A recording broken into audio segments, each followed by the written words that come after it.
আসসালামু আলাইকুম। মাইগ্রেন হলো এক ধরনের নিউরোলজিক্যাল সমস্যা, যেখানে মাথার নার্ভ ও রক্তনালী অস্বাভাবিকভাবে রিঅ্যাক্ট করে। মাইগ্রেনকে বাংলায় আধকপালিও বলা হয়।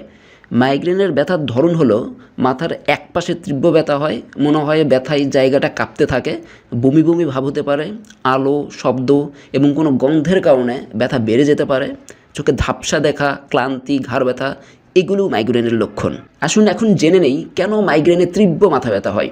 কারণ হলো মস্তিষ্কের কিছু নার্ভ অতিরিক্ত সেন্সিটিভ হয়ে যায়, ফলে মাথার রক্তনালী প্রসারিত হয় এবং এতে নার্ভে চাপ পড়ে, ফলে তীব্র মাথা ব্যথা অনুভূত হয়।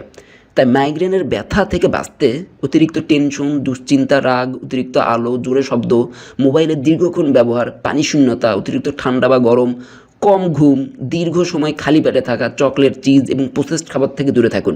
সর্বোপরি ধৈর্য ধরুন এবং ব্যথা বেশি হলে ডক্টরের পরামর্শ নিন।